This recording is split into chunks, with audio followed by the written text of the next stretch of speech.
Hi, Bear. Hey Edith, how's it going? I'm great. Thanks so much. How are you? I'm doing very well. Oh, I What time is appreciate. it? What time is it for you? It's 5:30. I've just fed the kids, and yeah, so they're all fed and watered, which is great. What about you? Where are you? It's 9:30, so I just fed the kids Oh, breakfast. oh man. Oh, well, thank you for getting up early for us. Thank you starting your day with us. I appreciate it so much. Sure. I just actually I just quickly checked in with my son Rudy, who's 16, who absolutely devoured God of War. And I All told him right. I was chatting to you, and he's like, "Oh, tell him I thought it was the music was genuinely, I've written it down here, incredible. It was immaculate and so captivating." Wow, those are great adjectives. I will take them. Thank you. Please pass along my compliments. Oh, well, yeah, thank you. Mutual appreciation. I love it. Listen, it would be impossible of me to think that I could at least in any way scratch the surface of your career in kind of one sitting. As you celebrate such an incredible collection of of work that you're kind of finally taking on the road, though. This is Yeah, exciting.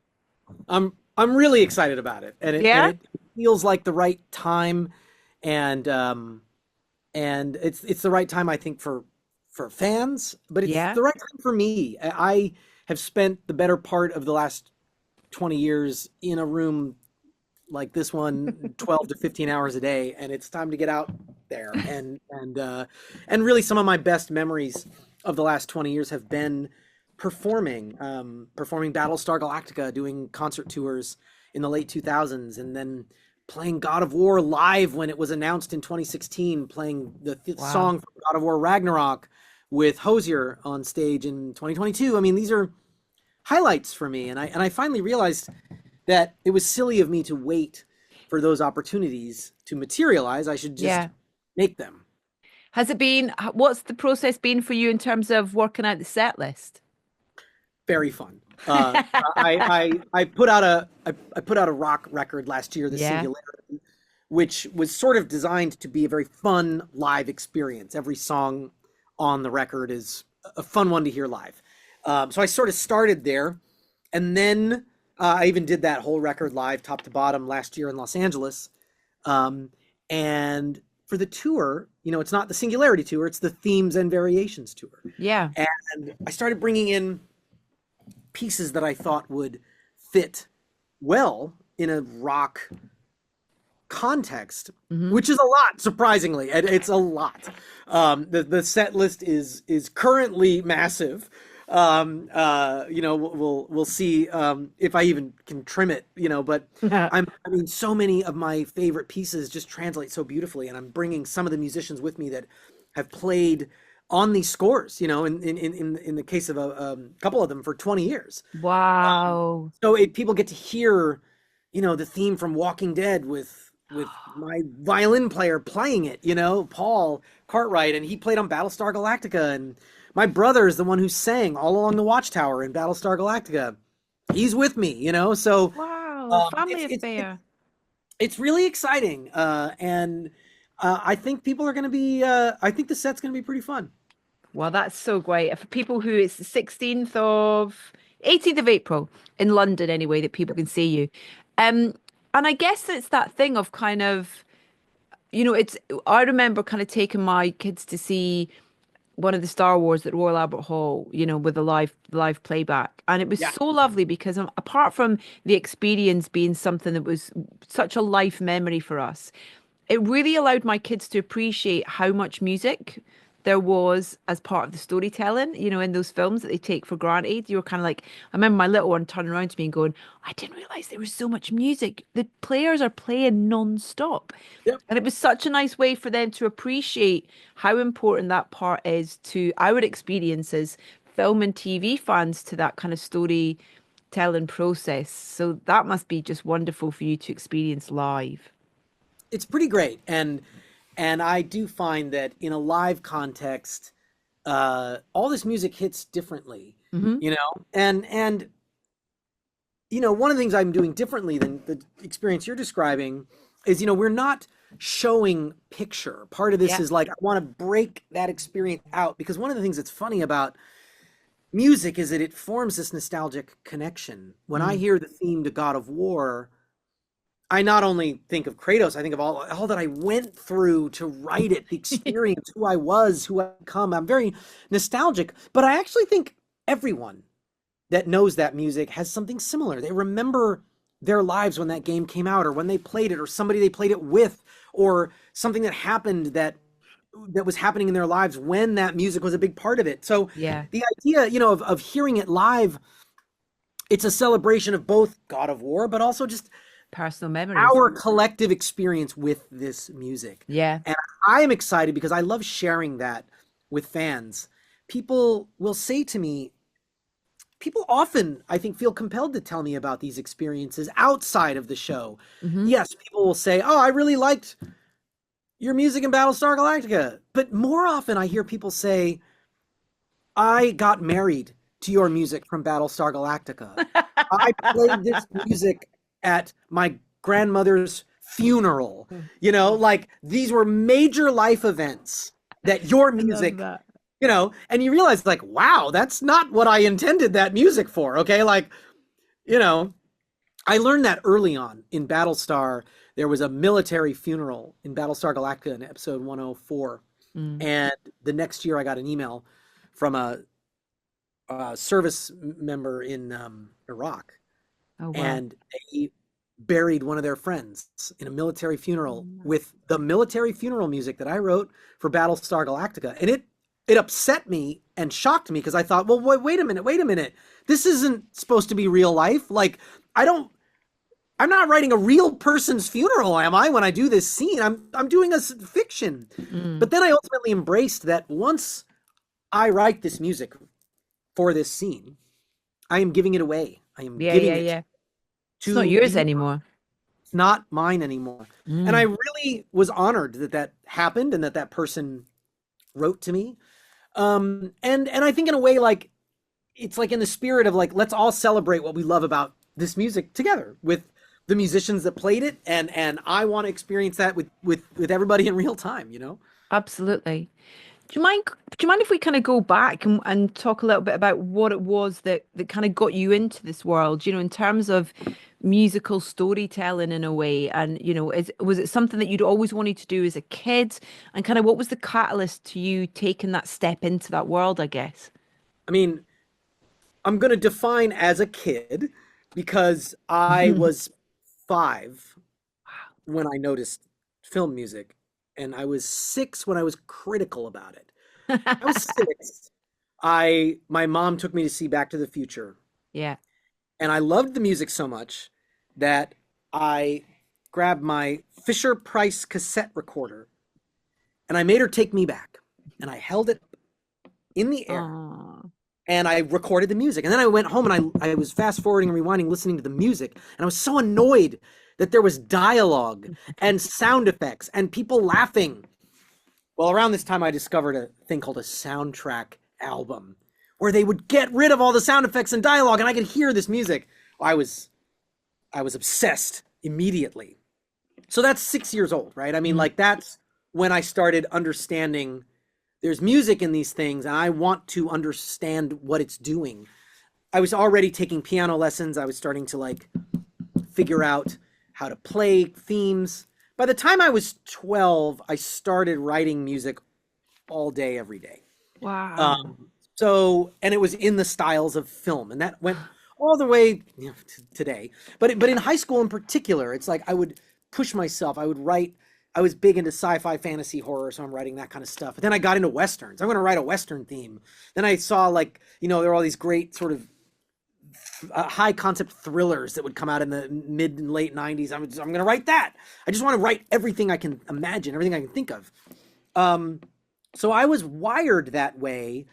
And at that same age, around 16, I met Elmer Bernstein, who Wow. my mentor, and I was his last protege, or one of his last proteges, and worked with him for the better part of a decade, the last decade of his life. Wow. So that, and I met him because of my passion for film music. There Yeah. was mutual friend was like, "Hey, this kid seems pretty into this," you know. And there was a total coincidence. Total coincidence. You know, I grew Yeah. up in a city 100 miles away from Seattle. Okay, so it's like I'm not anywhere near the industry. Hmm. Um, but you put those two things together, a kid that's wired that way, who decides to put in that work, who then has a chance to meet one of his heroes. And then I moved to LA, and my grades were good enough that I got into USC, and I got the half ride scholarship that was necessary for my lower middle class mom to send me to that school. Yeah. Then I'm in LA at a film school. I'm in the music school, but there's a great film school at USC. I start doing student films. I'm conducting little orchestras, and then they become medium orchestras, and then become bigger orchestras, and I'm recording stuff. So you put all that together, and I end up being an assistant on Battlestar Galactica. That gives me a chance to do one episode of Battlestar Galactica. I'm 23 years old. It is irresponsible of them to let a child score this show. They should not do it. But this child, by by 23, I've been doing it nonstop for a decade. I put in Yeah. my 10,000 Yeah. hours several times. I had built a team to do student films. I had an engineer to record. I had people, I knew how to orchestrate. I knew players. I cobbled together something, and it was like everything aligned. And that was really, how I went from being a kid listening to Back to the Future at 5 to scoring Battlestar Galactica at 23. That's amazing. But it's kind of clearly like kind of the you undersell the fact that the talent's there clearly in terms of what you're able to do, and you sort of go, "What are they giving a kid this?" But it's like, look at what you've done since then as well. But with someone like, what's lovely is that idea of passing the baton in a way, in the way that, Elmer, and there's so many composers that do it, where it's such a kind of inclusive and encouraging sort of Yeah. environment, where it's kind of like, I want like-minded people, the next generation of like-minded people around me who I can help and support and encourage. And is there something that you kind of, I don't know, not that sort of to kind of classify anything, but kind of when you think about back to that time and having that opportunity to work with someone so iconic in your field, sort of thing, of what you took away from that, some of the most kind of memorable or important lessons, or things that you learn. I mean, I learned so much. It's overwhelming. Yeah. But I do think there is one thing I learned that stands above the rest. I met Elmer when I was 16. I didn't know any film composers. I'm going to date myself here, but like the internet is very young, okay? Yeah, So I know I that. don't know. I don't know anything about anybody. I could walk past John Williams in the grocery store. I wouldn't recognize his face, Mhm. okay? Yeah. I do know that Kurt Cobain just died. I do know that Jimi Hendrix died. I do know that George Gershwin and Ravel both died young. I do know that like Beethoven went deaf. Like there's this thing where it's like, do you have to suffer to make music? To be an artist? It's easy to laugh, but when you're 16, Yeah. you don't know this. You Hmm. don't. So I met Elmer Bernstein at the height of his career. Um, he's he's a sweet, thoughtful, funny man with an adoring family. People respect him, and he respects himself Mm. enough that, like, I mean, I met him at a time when he got fired more than any mainstream composer. Famously fired left and right because he's like, this is what I'm going to do, and it's what I'm going to do. All right. Like, and if you don't want to do it, it's fine, but I'm not going to do something different, Yeah, yeah, yeah, yeah. He was, and, but I respected that. Um, what that meant was he's not desperate. He's not like, oh, let me learn a new trick so that you don't fire me. He didn't care. He's like, look, I'm Elmer Bernstein, right? Yeah. Comfortable. He's happy. He's happy. And I was like, there it is. That's what I want. Not the Oscar, not the accolades. Mm. I want to be that age and be happy and have a family that loves me and have people in the industry that respect me. Even if they fire me, they respect me, right? Like, Yeah. there was so much value there for a 16-year-old. Um, and That's great. Elmer, he was always looking forward. He was always looking forward, helping young people. What he did with me was not exceptional. He helped a lot of young people, Mm. and I've tried very much to do the same at my company, Sparks and Shadows. And I don't know that I'll ever be able to repay the universe for putting me in Elmer Bernstein's path, but I'm trying. Hmm. Every little helps, Bear. Every little helps. It really, really does. When it comes to, I mean, I was driving through the English countryside. I'm Scottish. You probably I heard, know. maybe you didn't.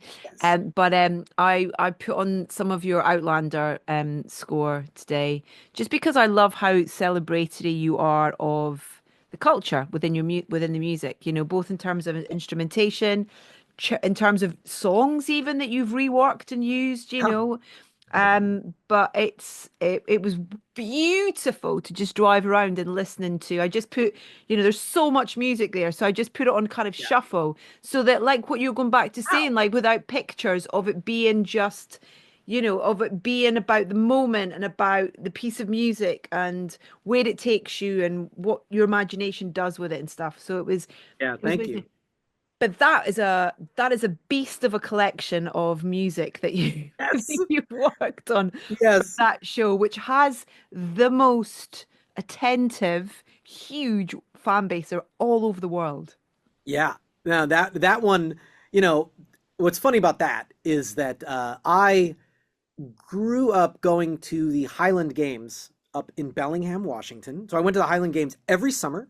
No way. It was my favorite thing would be, there would be like 30 or 40 bands, bagpipe bands, meaning there's hundreds of people on this huge farmland, and they would be doing competitions. So you'd hear that B flat for like 8 straight hours, right? And then I would get home and I'd go to bed, and it's like I can still hear it.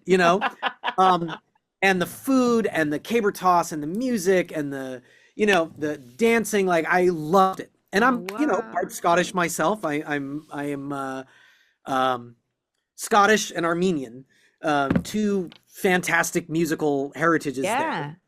Um, and my friend Ronald D. Moore, who show ran and created Battlestar Galactica, Mhm. uh, I read he got the rights to Outlander, and we were talking about something else. We were emailing about something completely unrelated, and I wrote and I go, oh, by the way, like, I hear you doing Outlander, like, just for fun, like, here's some recordings I did of my favorite Jacobite songs. It's like a little hobby of mine, because it's so fun how the lyrics in these songs, had all these hidden meanings. I think Mm. it's fun stuff. And I sent him, 3 or 4 MP3s, and he wrote me back and he was like, or I think he even called me and he's like, wait, you know what a Jacobite is? He goes, I've just been spending the last 2 years pitching this show, having to explain this to everybody. You're the first person in LA I've encountered who knows what this is. And then he goes, oh, I listened to those MP3s. That's great. I really like that Sky Boat song. I think that's our main title. And I was like, our main? I guess I'm scoring Outlander now. Did you ever imagine though that it would become the thing that it has? I know that what we're in the final season's been shot and then the prequels come in. It's kind of, but it's been amazing what it's done for for the industry in Scotland and craftsmen and women, and it's just the gift that keeps on giving on so many levels. I was gonna ask, as a Scottish person, how do you feel about it? I think it's wonderful. I think there's so many things that I love about it. I love the storytelling in it. I love that mix of kind of genres within it. I love that it kind of is this constant regeneration of new talent that we get to learn about. People like, Sam and Katrina are fantastic, but people like Lauren Lyle, who's just phenomenal, and so that side of it, but then also hearing from production side of it, and kind of new, exciting storytellers who are getting their foot in the door by working on this show. Because from someone who had to leave Scotland to find work, to Yeah. know that there is this industry that's vibrant and is constantly kind of giving people opportunities is so wonderful. So I'm so grateful for the show on so many levels. So yeah, I think it's amazing. Oh, that's fantastic. Well, to answer your question, I didn't know. Um, I didn't know that when I made demos of the Sky Boat song for the main title. Mm. It was an accordion doing the melody in one version. It was a fiddle in another version. It was a penny whistle in another. And then my wife, who was at that time, I think 7 months pregnant with our first child, Rhea, I said, I don't know. Why don't we let's just try a vocal version. Come on in and sing it. Aw. Um, I did not know in that moment that we were making a piece of music that would resonate with people so deeply that they would tattoo it on their bodies. That it would resonate with millions of people millions of times. I'm glad I didn't know, because the pressure of it would have just been immense. It was just something beautiful. I felt like I was connecting with my own Scottish heritage. My wife was singing the demo. It never even occurred to me that that'd be the final performance. While she's carrying your child, it's just Yes, my it's God. funny because we made revisions. The first idea, Ron said, very smart idea. We were doing the original Robert Louis Stevenson lyrics. Sing me a song of a lad that is gone. And he goes, I don't know. It feels like we're talking about Claire here. We should say lass. And I was like, change okay, it's your idea. Like, I thought people would be outraged. Sing me a song of a lass that is gone. Mm. That did two things. A, it very much makes it feel like it's about Claire. Yes. And B, when I see it tattooed on your flesh and it's sing me a song of a lass with an S, I know you're an Outlander fan. You're not a Scottish folk music enthusiast. You're an Outlander fan. So that was fun. But we did the final takes. Rhea was 8 months pregnant. Oh And she even man. said to me, she goes, if they want it louder than this or bigger than, like, my diaphragm, I've got this person pushing on it. I cannot sing this again. And I said, Rhea, this is the one. I'm telling you, I think this is the one. And that is the recording that, Oh, has 48 million spins on Spotify. Who's counting? wow. That's incredible. Oh Yeah. man, that's so exciting. I mean, it's so great, like when you think about, when you kind of just even glance down your the work that you've done. You mentioned The Walking Dead there as well, which is just extraordinary. Percy Jackson as well, we really enjoyed that, loved that. Great. Um, and then but then coming on to something like, I want to talk about games in a second, because I think that the music in games is really not celebrated enough. Do you know what I mean? I feel like it's such, It's getting there. so many of my favorite, Pinner Top Rack, who I've spoken to quite a lot, in terms of hard background and gaming and stuff. It's so part of the experience. It's like, anyway, but Lord of the Rings, coming in on to something like Lord of the Rings and the Rings of Power, where there's a kind of pre-existence there as well. Is that something you have to consider, or how do you approach something like that? In terms of, because yeah, it's kind of, where does it sit, and is it, it's kind of, You know, yeah. it's not my first rodeo. I don't know if that's a Yeah. phrase in Scotland, but it's Yeah. a phrase over here. Not your With first Highland Games, Bear. It's not my first Highland game. It's not my first caber toss here. Okay. That playing with an IP that has a fan base Mm. that I'm in. I've done Battlestar Galactica, Terminator, Godzilla, Child's Play, God of War, Halo. I mean, it's more often than not, I'm in that situation. In the case of the Lord of the Rings, I fundamentally didn't approach it any differently than any other, which is Yeah. that I need to tell the story at hand. And I need to tell the story at hand with music that I would like to hear there. And I need to trust my showrunners and collaborators that if I'm wrong, they'll correct me, right? Mm. And that once we, as we're all fans, I like this music and they like this music, that fans will like this music. So fundamentally, Lord of the Rings, The Rings of Power was not more intimidating than anything else. Yeah. If anything, you know, I had the freedom to sort of really branch out in any way that I wanted. We're thousands of years before the events of the Peter Jackson films, for anybody who doesn't know the lore. Um, and in those Peter Jackson films, there's only a couple characters that are even possible to be relevant in our show. Mm. So it's not like I felt like, oh God, you know, the show's not going to work if it's a different theme for Sauron. Because ultimately, like, you want this to sort of stand on its own. And, I mean, I'm sort of burying the lead here. We have this incredible Howard Shore theme.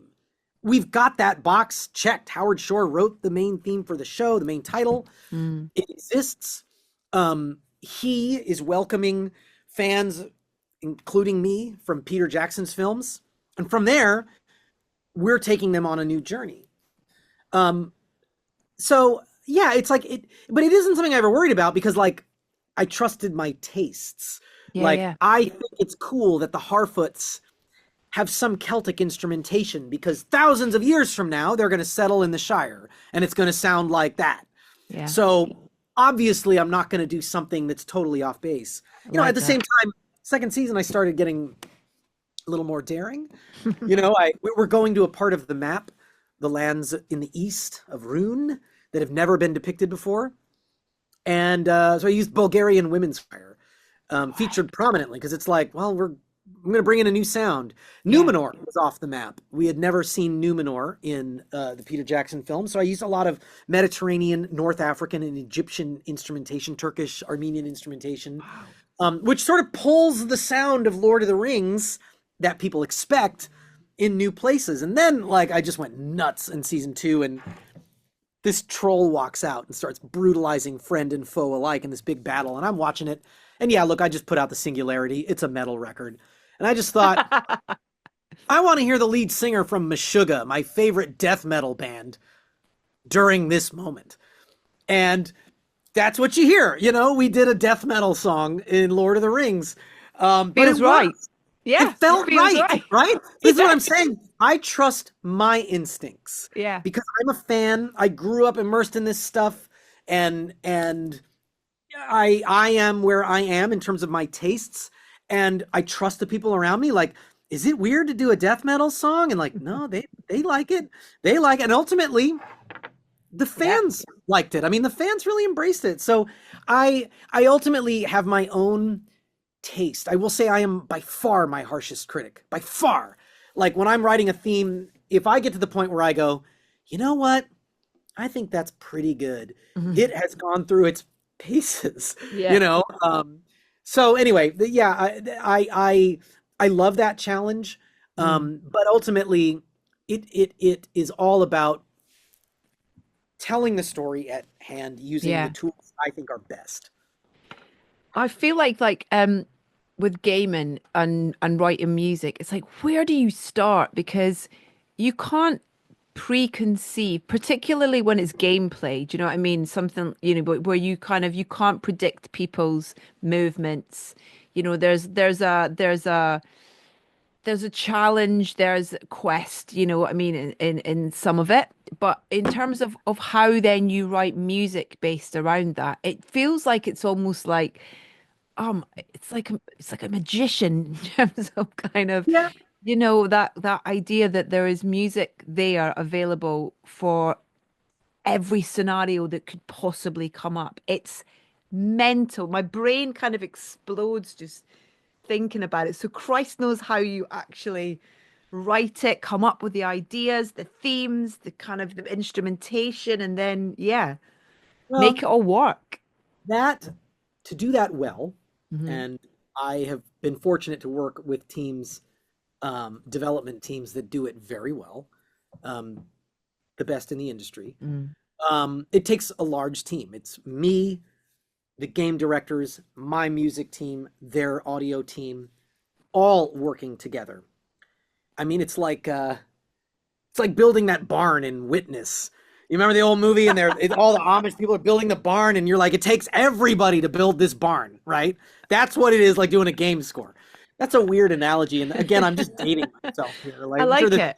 kids are going to be like, "What the hell?" By the way, No, speaking of they're all going to soundtracks, go and watch Witness now, so it's fine. but speaking of soundtracks, talk about an oddity. Go watch Witness, one of the most unusual film scores in terms of the timbre of the score versus the material of the film. Yeah. Fascinating. One of my favorite scores to talk about. I won't say it's one of my favorite to listen to, but I Okay. digress. Let's not talk about Witness. That Ultimately, film's though, 40 years old. dude, we're getting there. We're getting there. Jeez, Louise, that's crazy. The thing is, though, the thing that matters most for me in a game is not that. I mean, that is complicated. Mm. But writing a theme that tells a story is 99% Mm. of the experience. Maybe I'm being a little unfair, but this is just my perspective. That when Cory Barlog, the director of God of War, sat me down and said, this game is the story of a grieving father and his estranged son, and they have to take the ashes of their deceased wife and mother to the highest peak in all the realms per her dying wish. And along the way, their fractured relationship goes through trials and tribulations till they finally come to some sort of understanding, and they become better people for getting to know each other. Well, it's like, well, I know how to do that. I don't care that's a game. Like, I know how to do that. Yeah. Elmer Bernstein taught me how to do that. Okay? That's a story. So writing the thematic material to do that is such a big part of your experience, your son's experience playing the game. Yes, it matters that the adaptive layers change when you are doing better or worse in a combat scenario. I'm not going to say it doesn't matter, but what makes the game memorable is that story. And one of the things that makes that story work is that theme and Yeah. the interplay of those themes with the story. So fundamentally, it all boils down to the basics. I mean, I worked on God of War for 4 years. However, Whoa. if all I did was give them da da da da da da da da, and then I walked away, I'd still say I made a big contribution to God of War. Like so much of what matters in God of War's music is right there, and in the other themes that I wrote. I don't want to downplay it, but I guess what I'm saying is like so much of the other technical stuff involves working with the teams and getting them the pieces they need to do all that technical stuff. It's not that it's easy, but it's almost like I'm giving you options. I don't have to think about it. It's like, here's 50 different ways you can solve that problem. You solve the problem of how to code it. I'm not going to worry about that. What I'm going to worry about is what Cory said, the story of the grieving, estranged father and son. That's my job, right? That's not a code thing. That's not a technical thing. That's an art, emotion, music task. That is where I feel like my journey and my skill set have been honed. Amazing. Listen, I've kept you longer than I meant to have. All And I good. know you've got a busy, busy day. Listen, I'm so grateful for your time, and it's been wonderful to chat to you. I hope we can do this again. And 18th of April for people who want to come along and watch the show. It just themes and variations, Indigo at the O2 in London. It just sounds epic. It's gonna be Um, massive. yeah, it's going to be amazing. Bear, I really appreciate your time and huge congrats. And I'm so excited to continue to be just impressed and enjoy watching your journey as well. Thank you so much. Thank you so much. This was delightful. Great to chat to you. Take care. Yeah, take care. Bye. Bye.